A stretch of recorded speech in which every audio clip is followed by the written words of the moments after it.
wobbling just a little as his mother's coffin was lifted onto his shoulder. 14-year-old Hugo Poland Bowen began the slow, painful walk into church, demonstrating the same fierce courage Dame Deborah James had shown during years of illness with bowel cancer. That walk into church, the weight of his mother's wicker coffin bearing down on his shoulder, will have been the longest, most surreal of Hugo's life. But Hugo, his sister Eloise, 12, and their father Sebastian bravely carried out Dame Deborah's final wishes, and under dazzling sunshine that reflected the most vibrant of women.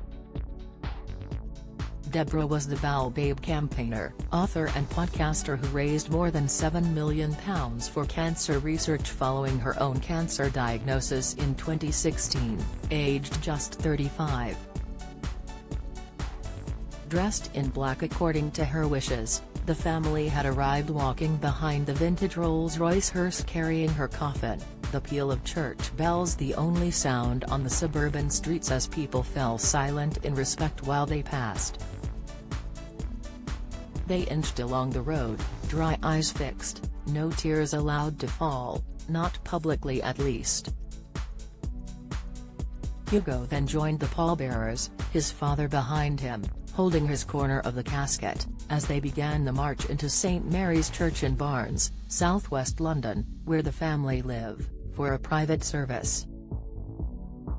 Deborah died, aged 40, on June 28, a day her family had steeled themselves for since the former deputy head teacher's shocking diagnosis of bowel cancer, already at stage 4, in 2016.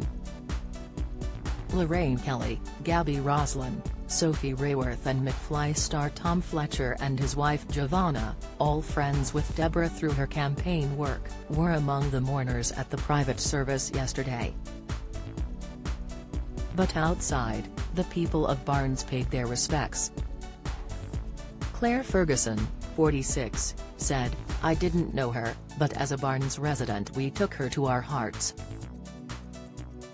She did amazing things and raised such an incredible amount of money.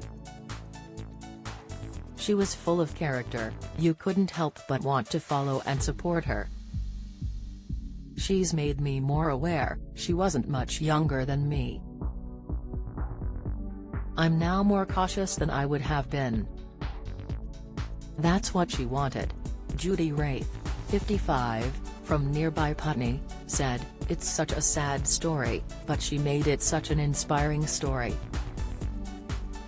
The awareness for all cancers she has raised, and the way she lived her life, was so wonderful." Friends of Deborah's brother gathered to offer support.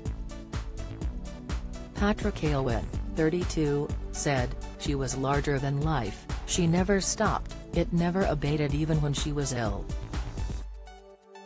I think she would feel humbled by this, but it would mean a lot to her."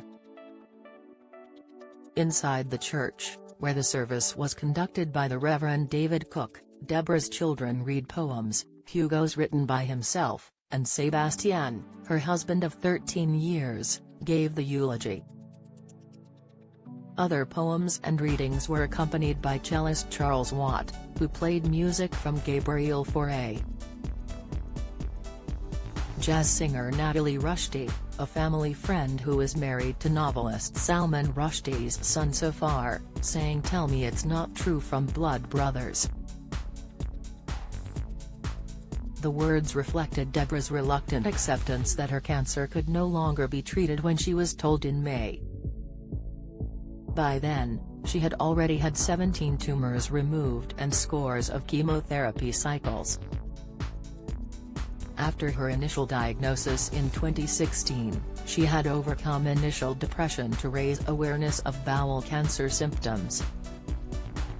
She amassed almost 1 million Instagram followers and was irreverent and candid in the face of fear, posting videos of herself dancing through chemotherapy.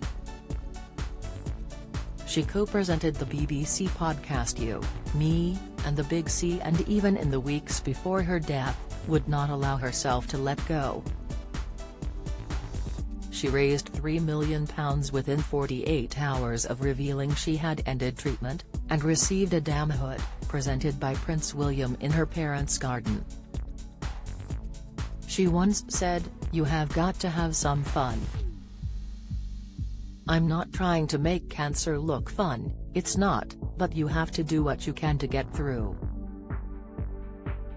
Deborah admitted that what she feared the most was being alone. She wanted to die at her parents' bungalow in Woking, surrounded by the buzz of her family, and did so. She even planned for a bench to be erected in her memory opposite her Barnes home. Get all the biggest showbiz news straight to your inbox. Sign up for the free Mirror Showbiz newsletter.